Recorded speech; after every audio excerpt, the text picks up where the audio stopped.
lunch? Has everyone had coffee or tea? Is everyone feeling full of energy?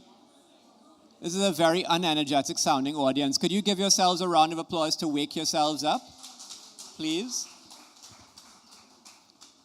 We have a busy afternoon in the old fire station, so I want to make sure we start on time, even though there are people still trickling in. So, unfortunately, you've got me as the host for this session. We have so many brilliant, accomplished, thoroughly prepared people who have been hosting and chairing our sessions. And for this one, you've got me. I've been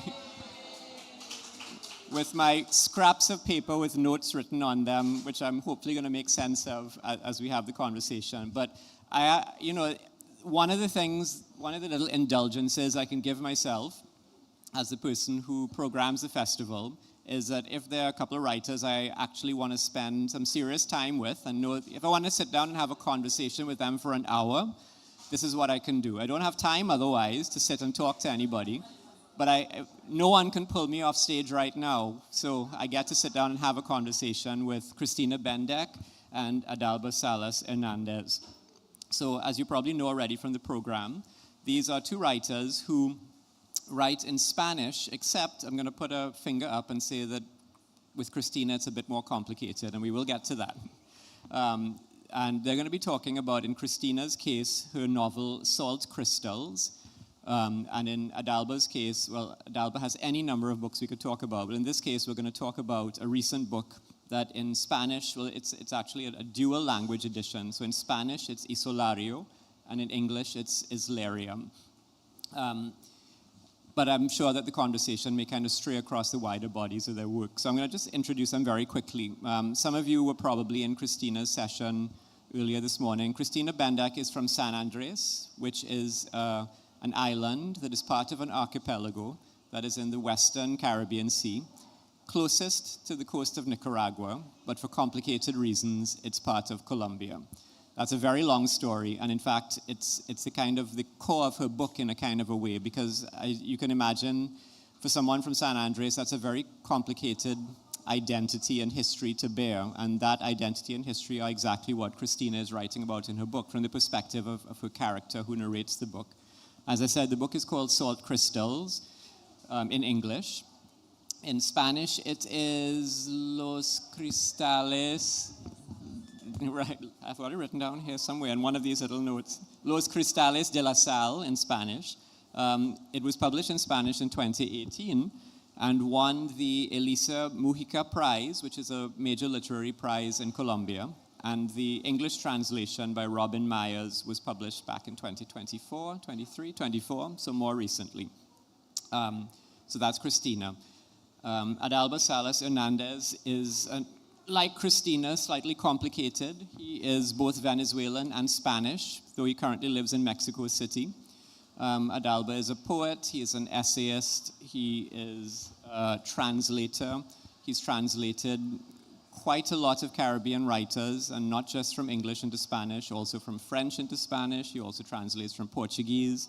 He's translated me, so we have a relationship there that is a bond. We have a bond there through that kind of act of, I don't know what to call it, not just translation, but kind of, catalysis or some kind of metabolic something. Adalber is quite a prolific writer, and I kind of feel like any bio of him I could read is probably automatically, instantly outdated, because he's probably already published or translated another book since then. But the book we're going to focus on this afternoon is Isolario. These two books are very different. One is a novel. The other is a book of texts that might be essays or might be poems. They are very different in their kind of approach, they're very different in their style, very different in their voice, but what they have in common is an obsession with islands, with what it means to be from an island, belong to an island, not belong to an island. Most of us in the room, I suspect, are islanders. Everyone from the Caribbean understands how complicated the relationship to an island can be, and how it can be both something that is passionately wonderful, but also something that can send you crazy. I always think of a line from Derek Walcott, I think it's from Another Life, describing himself as a young man in St. Lucia looking out at the sea and talking about how the vice of the horizon tightens the throat, how you can feel trapped on an island. At the same time, there's a novel by Samuel Selvin called An Island is a World. So those things are all true at the same time, and all of those conflicting ideas are in the books. So I always think the best way to start these sessions is to hear a little bit of the book so you actually know what we're talking about. So I'm going to ask Cristina first and then Adalber to read excerpts from their books. Let's get a sense of their voice, their style, their literal voice, their physical voice, what it sounds like, and then we'll try to have a conversation that elucidates some of the very complicated and interwoven themes and ideas and questions in the two books. So please let's welcome Cristina to do her reading from Salt Crystals. Hello.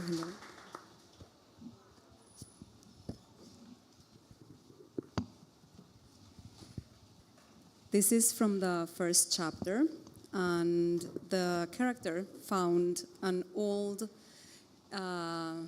diary entry. So here it is, the part I wrote about school. I was right. I was in rough shape when I got to Bogota. I enjoyed it at first. The novelty and variety outshone the city's harshness. There are 120 students in my school. It's the best one here, but I'm sure I'll be screwed when I make it to the mainland. I'm no good with numbers, and although I'm better than average with words, it's not like there's much rigor in our Spanish or English classes. I can't make it through a single book. The only books I've liked are short stories that happen to be set in places that make sense to me, like the sea and the sky in Jonathan Livingston's Seagull, or the cell in Mientras Llueve. Otherwise, we read summaries of novels at most, which is all you need for the exam. Spelling dictation is fun because of how the teacher, he's from Cartagena, acts out the pronunciation of irregularly accented words, trying to help us remember where the hell the written stresses go.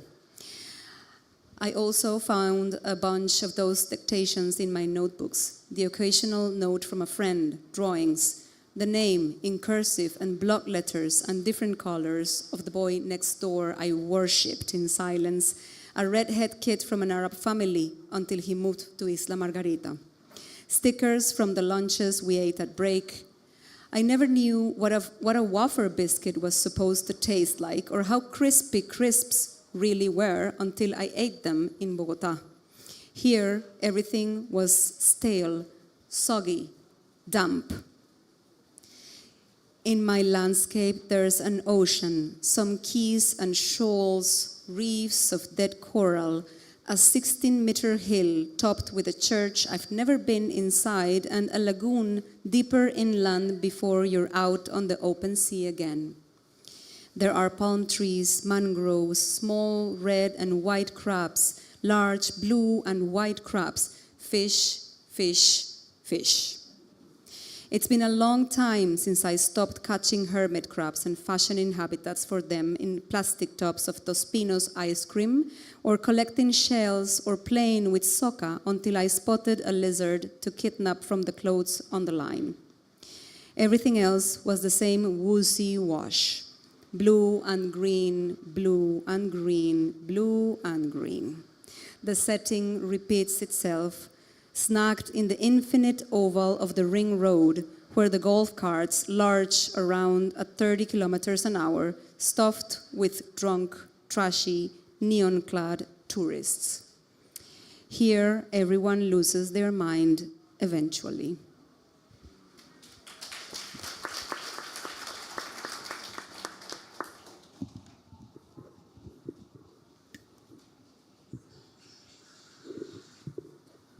So, hello, thank you for being here, and thank you, Cristina, thank you, Nicholas. It's such an honor and a pleasure to be back at Bocas.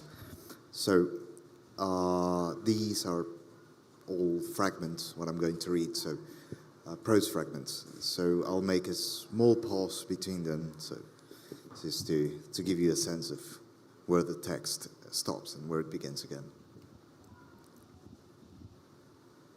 First, before anything else, astonishment. The startling sight of land completely surrounded by water, embraced by water. Above it, a sweet, brutal sun, a sun of solid light that gripped you by the shoulders and held you still as a tree at midday. That's the first thing I remember about the island. My memory dazzled, incredulous at this horizon made entirely of sea. I'd heard about islands. I knew that my grandparents came from one. I knew that it was small, harsh, and porous. I knew they'd left because living there had grown difficult. In my childish imagination, the island had expelled them. They'd been flung across the Atlantic as if the island had shaken them off its back, trying to get rid of them. The island where many of them had been born, the archipelago it belonged to, acquired a mythic texture in my family. Stories circulated like little boats from shore to shore. These regions were irremediably distant, both lost and longed for. I remember my confusion. I couldn't understand whether the islands existed in the faraway past or in the imminent future. I began to grasp that islands are always on the verge of occurrence, about to arrive. Their habitat is both a foundational past and an urgent becoming. They are horizons, they're made of horizon. Today, now grown, I still find it impossible to see them as anything else. My grandparents and their sisters and brothers and their husbands and wives and all of their cousins had arrived on a series of ships whose names I've been unable to locate. No one seems to remember them. No one can give me exact dates, routes, stops. I haven't come up with any physical records to guide me. I find myself daydreaming about these ships. I imagine them sailing by night, slipping soundlessly over the sea as if they themselves were illicit merchandise, the water's contraband. Ships caught across the ocean, sleep sailing, towing across an invisible rope. Thank you.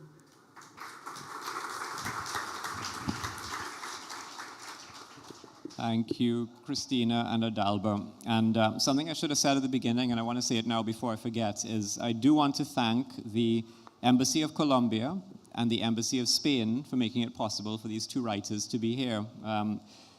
Bocas Lit Fest has always been a Caribbean festival and an international festival, and it's very often our diplomatic partners who make that possible by bringing us writers from elsewhere. So thank you to the two embassies.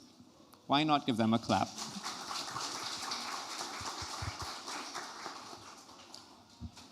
So I want to start in a very kind of obvious, maybe almost simple place. The older I get, the more important I think the title of a book is, right? I think a book has to have a really good title, and it's disappointing when a book has an amazing title and the book lets you down.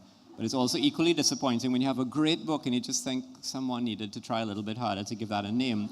And I think in the case of these two books, the titles are interesting because they get at some stuff that I want to get at. So Cristina, salt crystals. So salt obviously is the salt of the sea.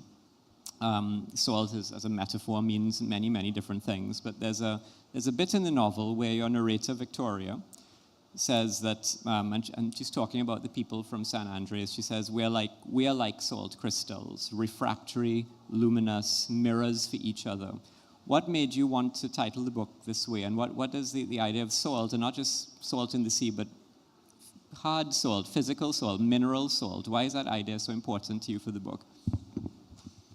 Great. I love to talk about that part because it was really hard. As you say, it is very hard to choose a title. And the book is about so many things, but it is first and foremost about the question of the self. This character is troubled by not knowing who she is, what her place in the island is, in the order of things inside the island. And of course, this is her birthplace, and it is the birthplace of some of her ancestors. So she doesn't know where is she coming from, and she doesn't really know where to go. So I was wondering about the Raizal people, the people from San Andrés and Providencia, and I was wondering about their cosmopolitanism, their diasporic origins, and I wanted to find a trope that would approach a definition about identity that's more open and more spiritual than simply race or ethnicity. So I was thinking about something that we could all be related to. Of course, the salt in the ocean, the salt in the air that we breathe, but common salt and the way that it reacts to pressure. I was thinking about microwaves and about extreme pressure and what it does to the body, because Victoria is also diabetic. So I wanted to set this character and set the characters in San Andrés under extreme pressure and see how beautiful, unexpected shapes can come out of that process.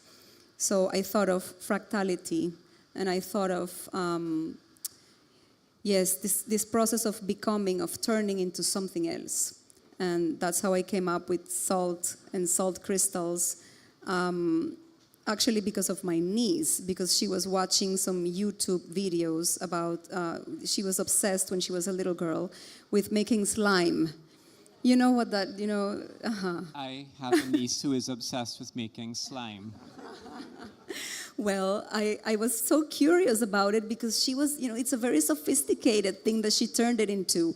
So she would buy the materials, order them online and this, and her YouTube was, her algorithm was all about slime. And I was curious about that. And then watching these, I came across these videos to make salt crystals. And I was like, oh, okay, making salt crystals. So I started, and I saw that's what we are. And there has to be something that overcomes these common places of who we are, whether or not we are at odds with the Colombian identity or whether or not we identify ourselves with a single diaspora or we vindicate any single story about who we are.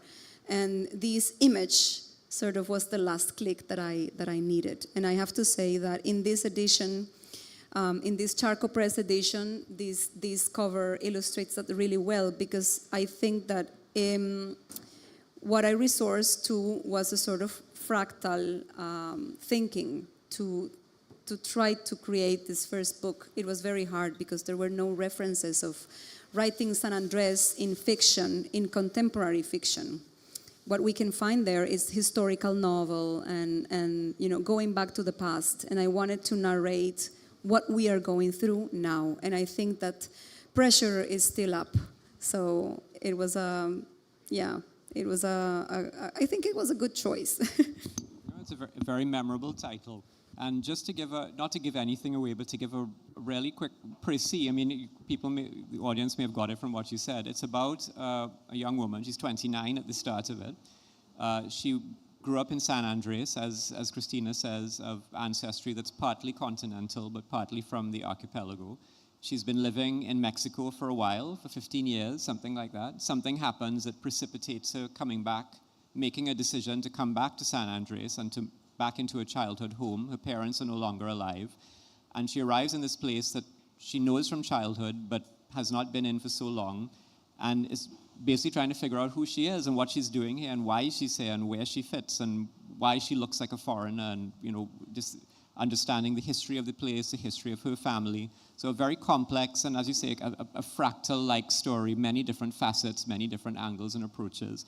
And I like that on the cover, in addition to the giant salt crystal, I assume, there's branches of a plant, and it makes you remember this, this old salt mines where they take branches of trees and flowers and so on and take them underground into the salt mines, and the crystals would form around them, and then it would become this almost like a jeweled object.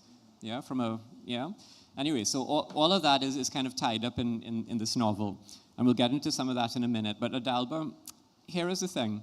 Did you make up this title? Is this an actual word? Because unless there's a very old, archaic dictionary or it's a specialized term, I have not been able to find the English word Isolarium anywhere else. And I don't know if Isolario is a standard Spanish word, or are these terms that you made up to kind of summarize this collection of a book about islands? It is in a way, it's many small texts like many small islands. The book itself is a kind of an archipelago or a collection of islands.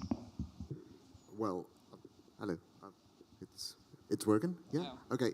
Since I can't hear myself, I see it. Islarium, it was Robin who came up with that. So she sort of made that neologism up just on the spot. Isolario, the title in Spanish, it's actually not in Spanish, but in Italian. And Isolario, it's a catalogue of islands, and it was used by navigators to sort of register and orient themselves at sea, right? But even though it is in Italian, it sounds like a Spanish word, so I grabbed it and used it for the original in Spanish. And yes, it's thought of as an archipelago, like several short prose pieces that would be connected and that would allow circulation between each other. I actually like to think that this is a book that doesn't really have to be read from beginning to end, but you can open it anywhere and read what you find independently from the rest. Right, like just making a short visit to a specific prose piece and then go out. And it's autobiographical in a very strict way.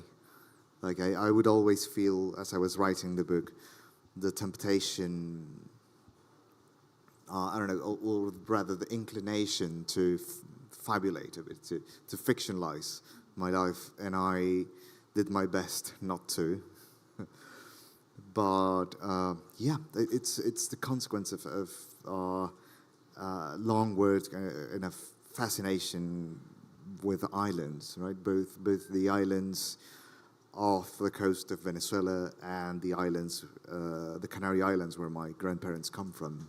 Right? And a few other Caribbean islands make appearances. Port of Spain turns up in there towards the end. Yeah. Adalber has been here before. I think something that the two books have in common, which you've both just kind of hinted at, is an interest in genealogy and lineage. I mean, in the case of Victoria, in your novel, she's literally trying to figure out where her family comes from, who they are, the ancestors she knows, she doesn't know.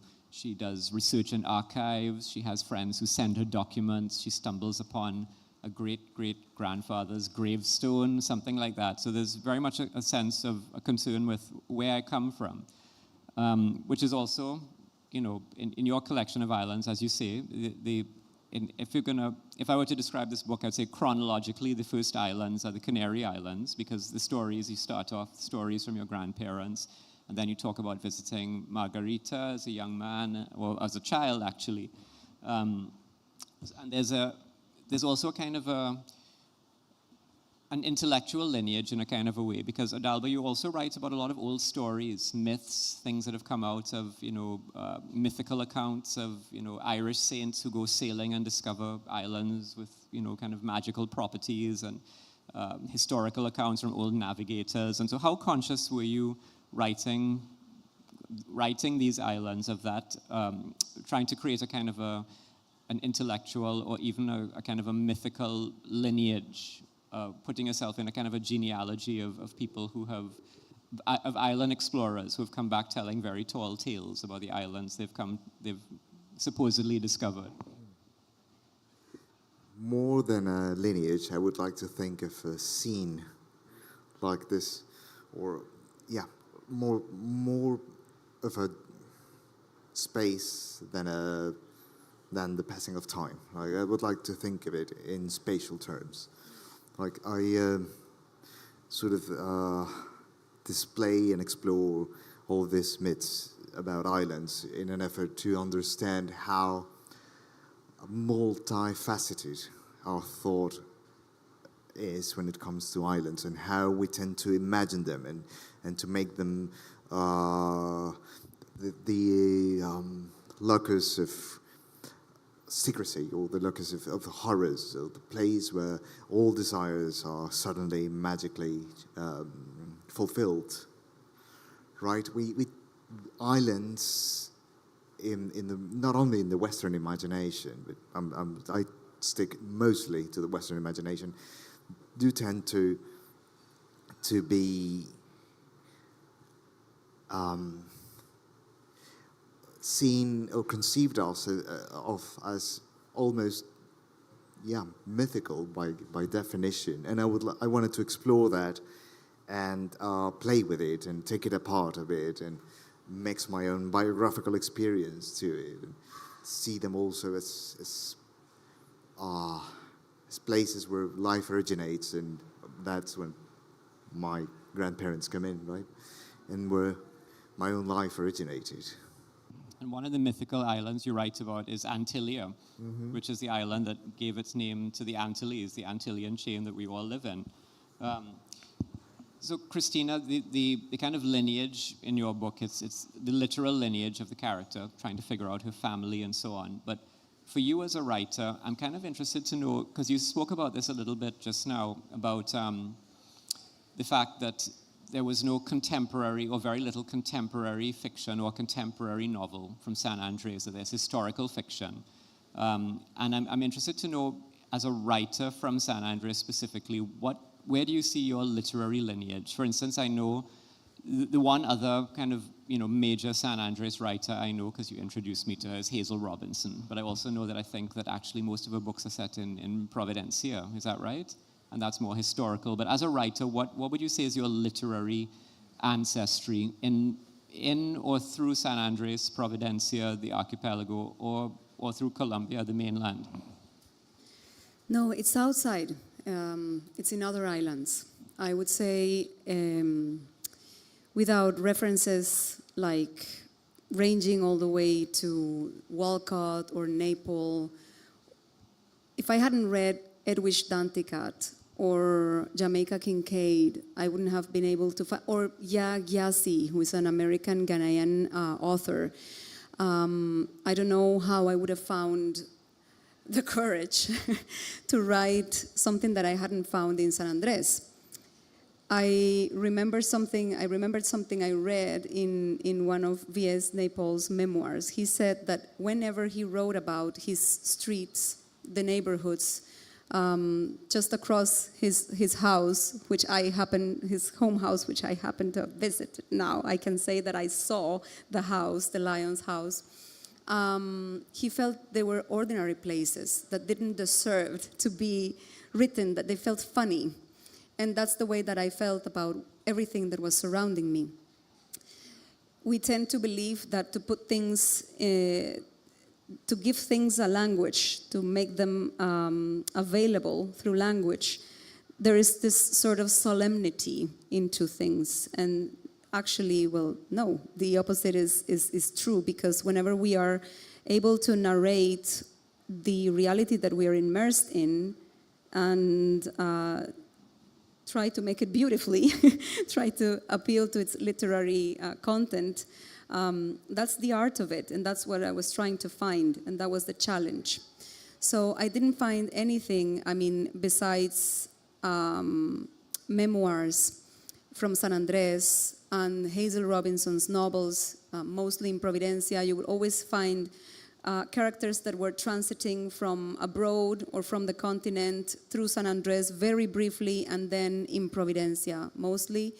And that just sort of opened the path for me to think that it was worthy of literature to narrate San Andrés and how ordinary it is in reality. how common places could become part of literature. And I think it was Caribbean authors from the Francophone and Anglophone world what the ones that led the way for me, definitely. You talk about, the pressure that people in San Andres, the characters in your novel, are under. And I'm wondering about, did you feel under pressure writing the first contemporary novel in San Andres? That pressure did you feel you needed to explain, to justify, what was that like? Or did you just think, no, I've got a story and I know how to tell it? But did you feel like burden of expectations from readers, from your neighbors, your friends? I was under the delusion that people would actually read it. So yes, I felt a lot of pressure because I hadn't written anything, I hadn't written a book. I was writing opinion columns in the newspaper or chronicles or stories, and trying to make way to our island stories in readers in Colombia, between readers in Colombia. And I was writing political stuff. I was writing about the litigation between Nicaragua and Colombia over the sea in San Andres and stuff like that. So I don't know. I was delusional. I was like, I don't know. I felt that there was something that was worthy, that was big, that deserved being read, and so I was very stressed about the form. I was very stressed about finding the right voice, and it was very, very hard. Without these references, it would have been impossible. And also, well, when I sent the novel to the award, to the prize, I knew that it would win. I am not lying. I knew it within me. I knew that it had to win. But not even because I was sure of its literary. I mean, I wasn't really that much certain. We always have this, how do you call that in English? The syndrome that you are completely, you're imposter syndrome. That's yeah. But I knew that Colombia hadn't read anything like it. And to me, it was like, it's impossible. These people had us lose so much of ourselves, and they won't be interested in reading something like this. So this is the chance, this is the moment, this prize is the moment. So I felt that I had to claim it, not just for Cristina Bendek, but because it is something that we created together. To me, this book, it is filled with so many layers, and it would have been impossible without going back to San Andres and committing to living under the circumstances, under those damn circumstances of the sea surrounding us all over, that it was a collective construction.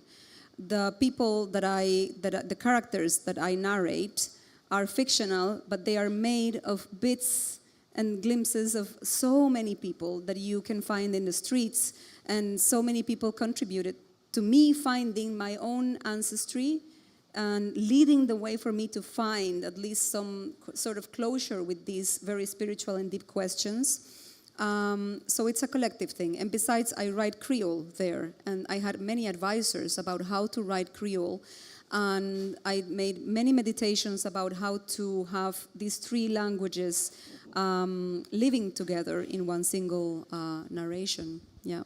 Yes, because as I mentioned at the beginning, it's a book written in Spanish, but it's also written in Creole, which is the everyday language of many people in San Andres, but people also speak English. And in fact, at the beginning of the novel, Victoria is more fluent in standard English than in San Andres Creole.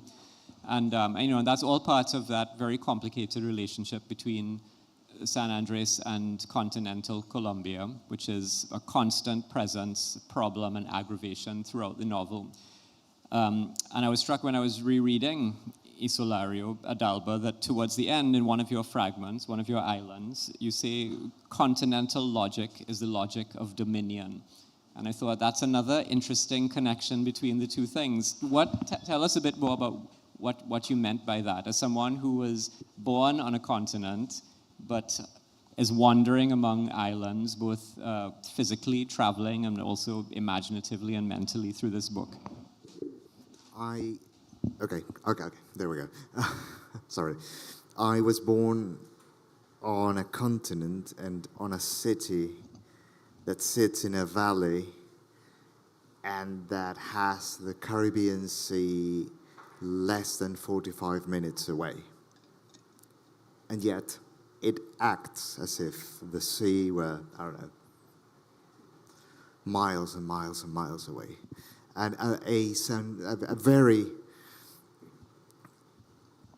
heavy symbolic distance is opened between Caracas as a capital of a country and the Caribbean Sea. And I think that this is a problem that we share with Colombia.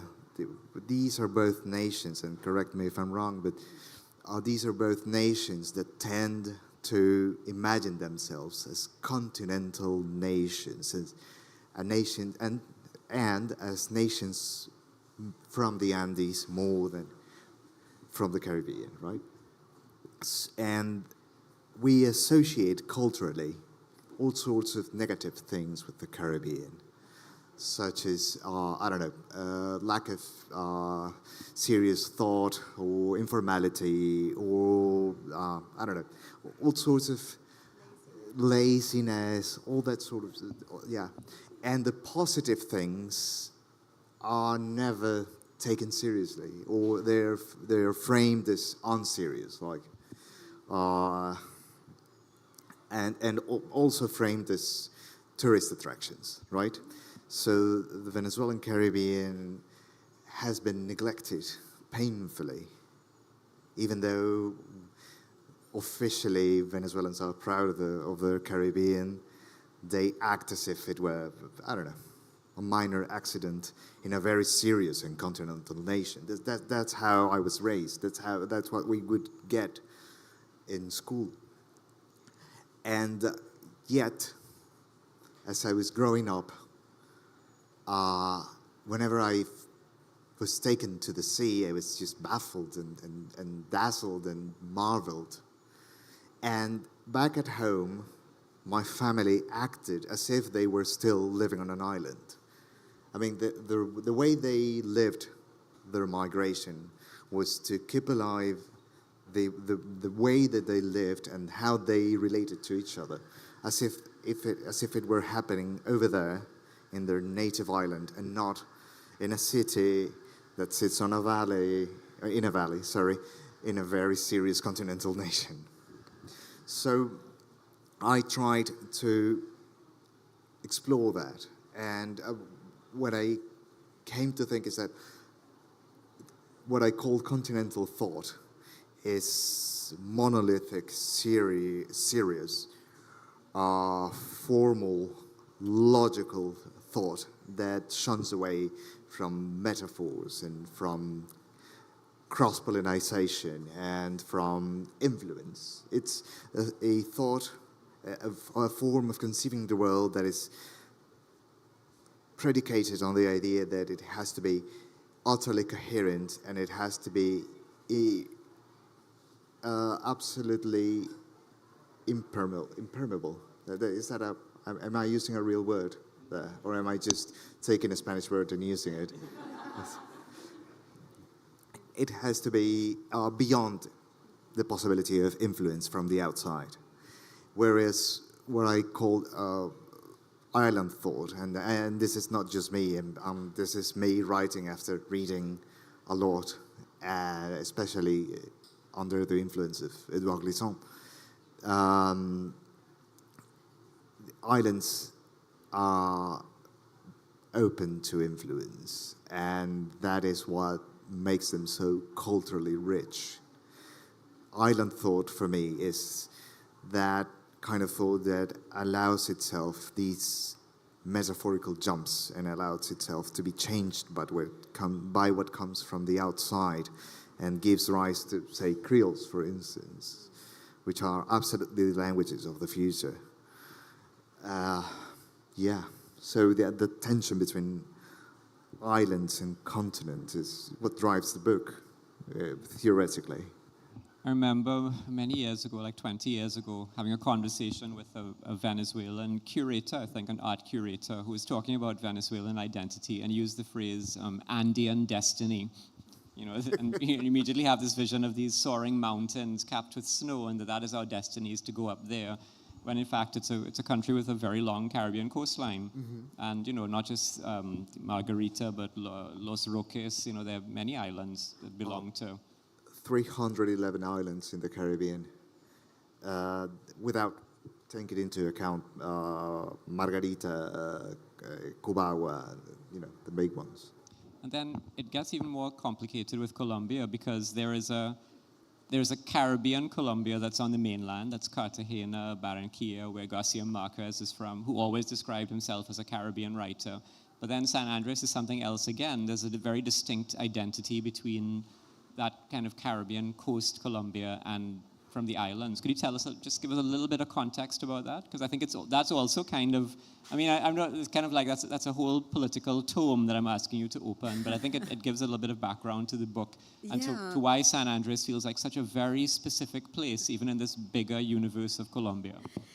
Because we love the fact that we were colonized by the British. And that makes us different, But it's also because we were once at the center of the modern world fantasy. We were once at the center of the modern world aspirations. So we love that. And this is not something that we can verbalize or intellectualize a lot. It's not something that your everyday person will refer to. But there's a great academic book about this, The Lost Island, because Providencia and Santa Catalina in particular were once at Oliver Cromwell's desk as the major project to colonize the Central American area and other islands like Jamaica. They somehow believed, I don't know how, some very skillful narrator that had been stranded into Providencia sold this idea to a private company and formed a private company in London.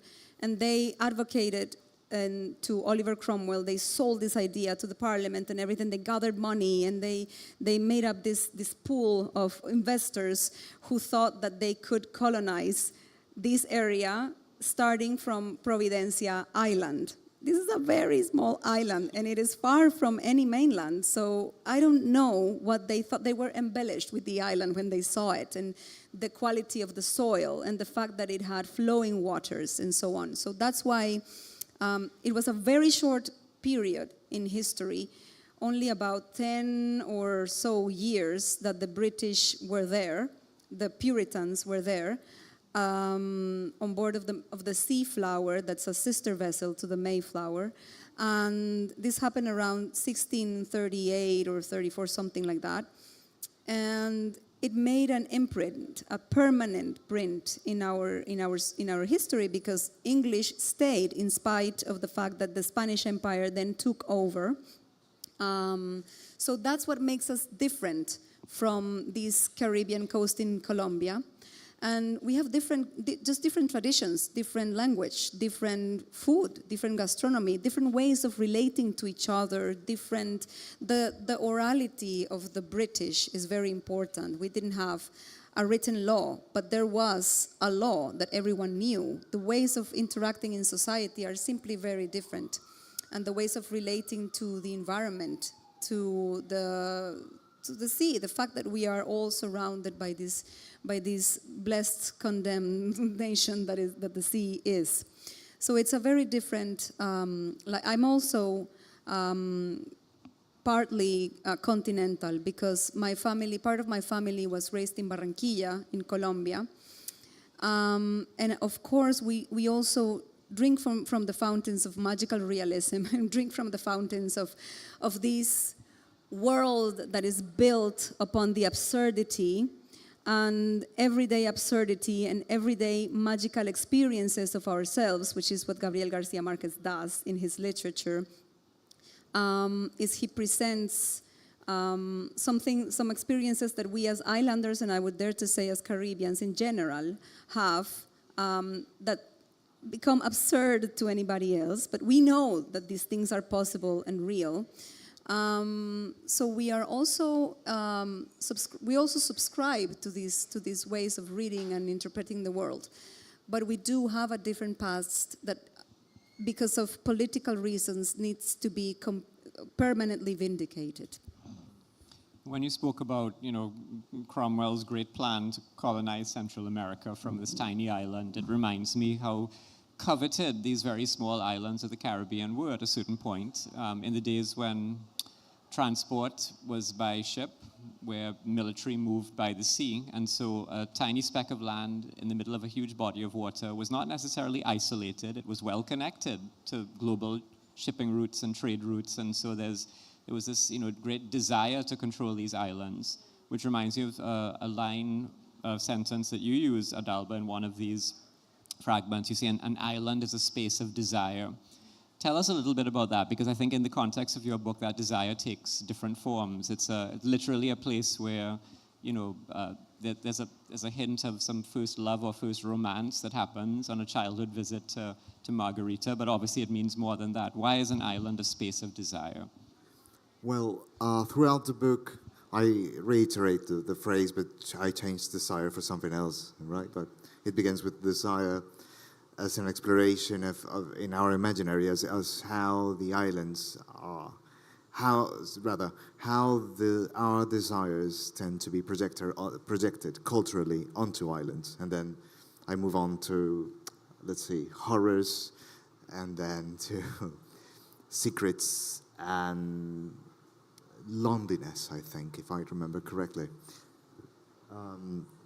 But what I meant to say was that in culturally, we've tended to see islands as the place where fantasies, crystallize. No pun intended.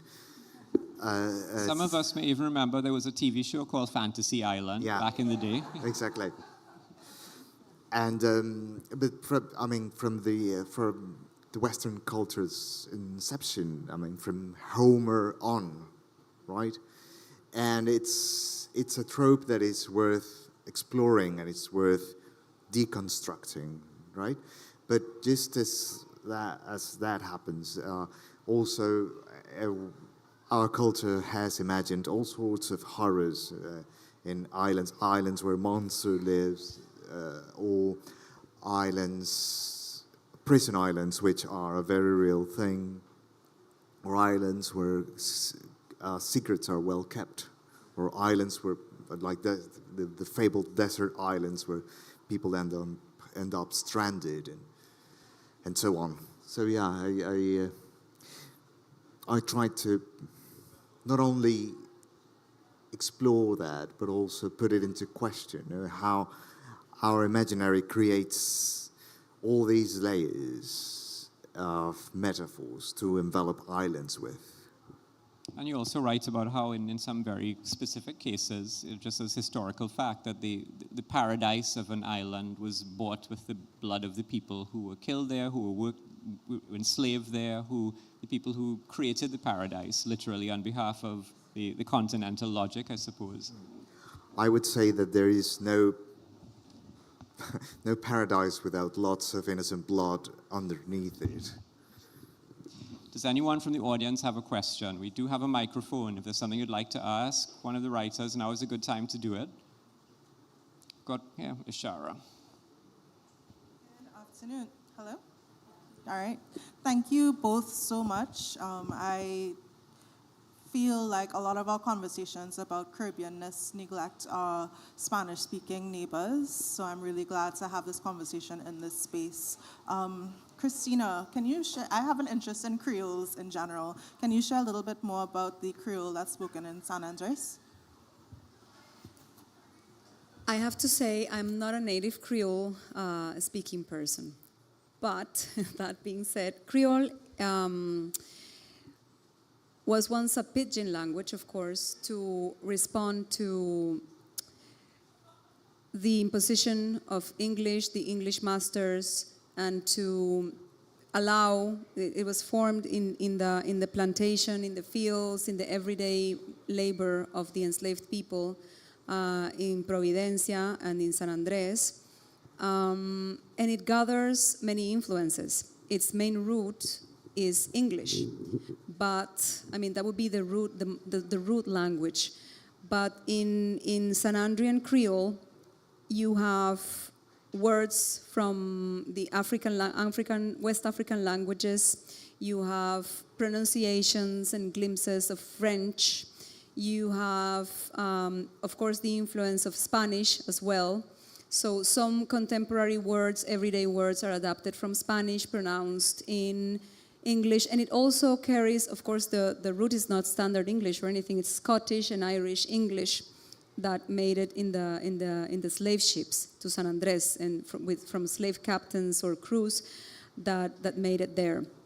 And it has many influences because there have been lots of people, lots of stranded people that ended up in San Andrés, and it just gathers all of these.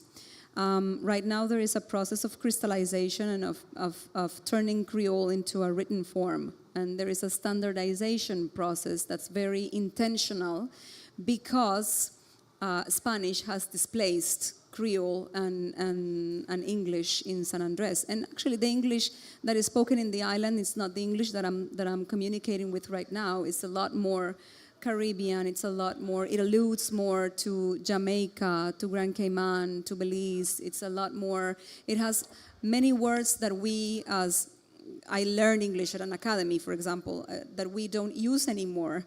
Old words of Scottish and Irish Englishmen and English sailors.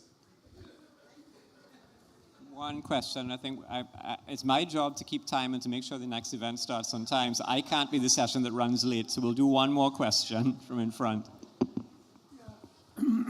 Hello, Gerard Hosier. Who are the audiences both of your books are directed at?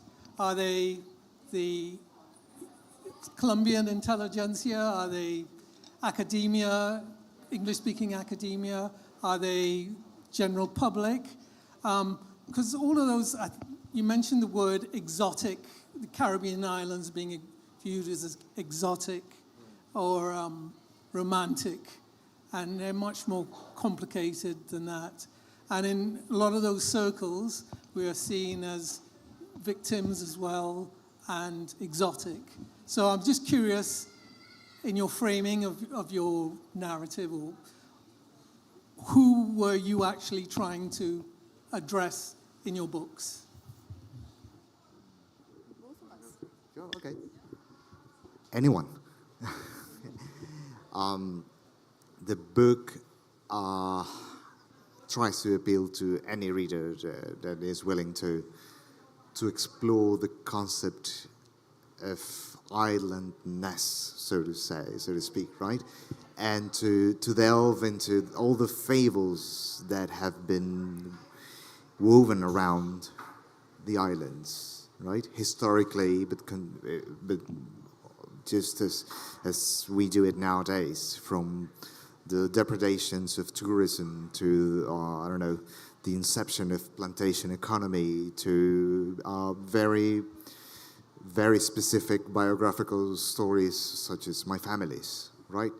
And not only in the Caribbean, although that's one of the two main poles of my book, the other one being the Canary Islands, but I do fly away sometimes from this geographical frame, and I just talk about islands in different parts of the world, historical or mythical.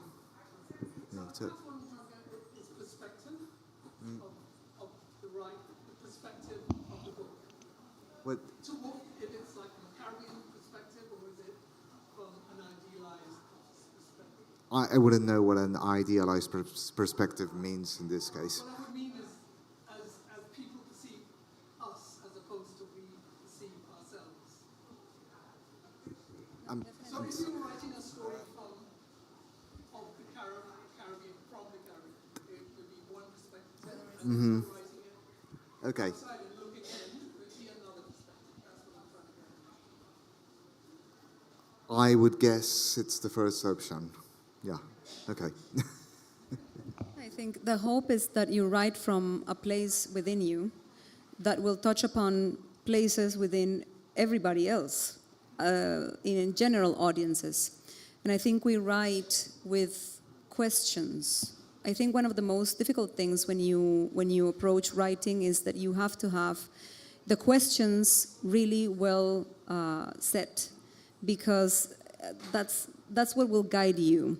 And hopefully those questions are questions that we have as human beings. In my case in particular, I wrote from San Andres, being from San Andres, but I also wrote about things that don't belong directly to me, like, for example, Creole. But I hope to do it in a way that will appeal any reader anywhere, because these tensions are human, right? I've got one last question, a kind of a short one before we wrap up. And another thing the two books have in common is that they're both translated by the same translator, Robin Myers. That was not the reason I paired these two authors together, but what I'm interested to know is you both also work as translators. Adalber, I spoke about that, and Cristina, you told me a couple of days ago. Cristina has just translated into Spanish Ramabai Espinet's book, The Swinging Bridge, a Trinidadian novel. So as practicing translators yourself, what was the experience like of being translated? Was it wonderful? Was it frustrating? Were there moments where you thought, that's not what I would have done? What was that like for you, Cristina? No, it was a relief. It was a relieving experience because I felt that I love reading it in English a lot more than I love reading it in Spanish, because it gives me a distance. You know, it's a very personal novel in this case, and it's autobiographical. I mean, it has my grandmother's ancestry. Just that was the root of the research.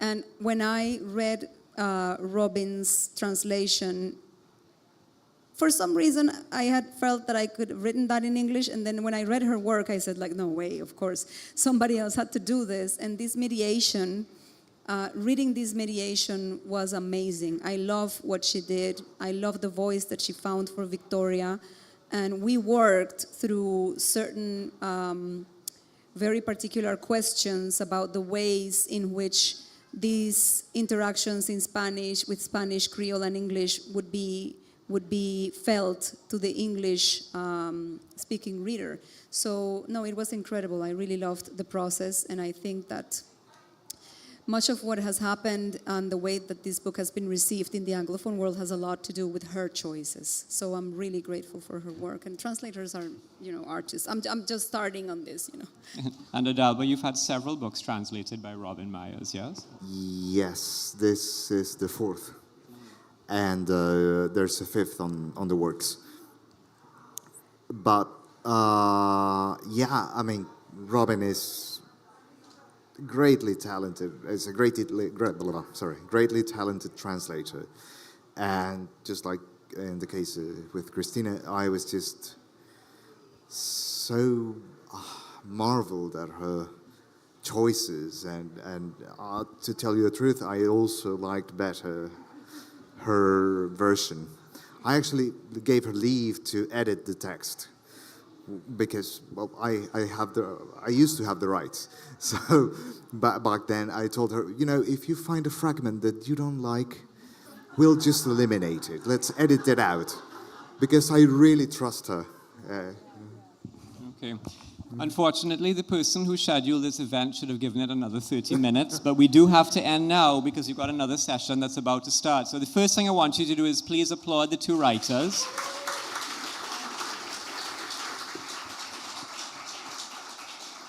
Second thing, if you have bought their book or want to go and buy their book and want to get it signed or to chat with them, I'm going to take them out to the book signing table, which is outside near the Hart Street Arcade. They're going to be there in a minute, so that's where you can see them. That's number two.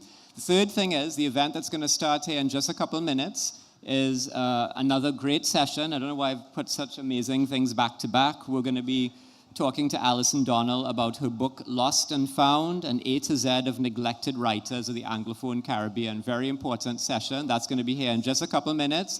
I also want to remind everyone, in case you, knocking over my water bottle.